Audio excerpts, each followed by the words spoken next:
Hello mga ka-SCAS!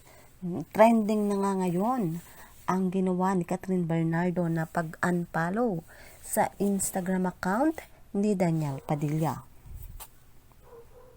Mukhang pinanindigan na nga ni Catherine Bernardo ang sinabi niya noon na no looking back, only moving forward. Ngayong in-unfollow na niya ang ex-boyfriend na si Daniel Padilla sa Instagram account nga nito.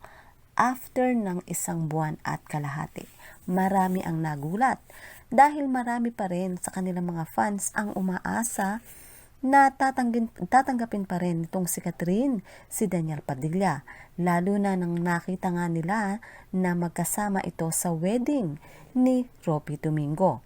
At nakita nga nila kung paano pa alalayan nitong si Daniel, si Catherine. At nakita rin ng marami kung paano kinakausap ni Daniel itong si Catherine. Nakita rin naman kung gaano nagbigay ng oras itong si Catherine para kay Daniel. At nakikita pa rin ang ngiti ni Catherine habang kinakausap siya ni Daniel. Ganoon ka-professional ipinakita ni Catherine ang pagbibigay niya ng oras kay Daniel Padilla nang magkasama nga sila sa kasal ni Robby. Pero eto nga ang ikinagulat ng marami. Ang pag-unfollow na nga ni Catherine kay Daniel. Ibig sabihin, talagang tinuldukan na ni Catherine Bernardo ang lahat-lahat sa kanila ni Daniel Padilla.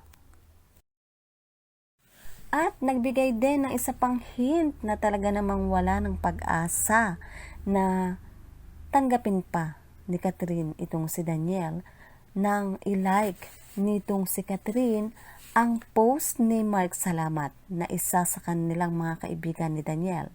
A mistake repeated more than once is a decision. At makikita nga na ito ay nilike ni Catherine Bernardo. Kung matatandaan, itong si Catherine ay talaga namang hindi masyadong nagla-like ng mga post. Maliban talaga kung importante or connected talaga sa mga nararamdaman niya. At ito nga, isa pang hint na talagang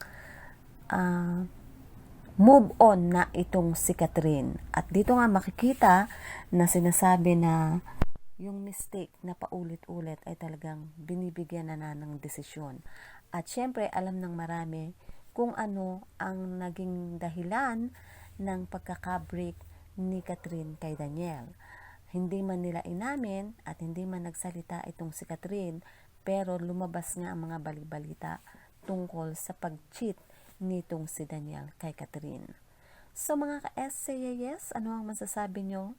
Well, put your comment down below at syempre huwag kakalimutang mag-like, share, and subscribe.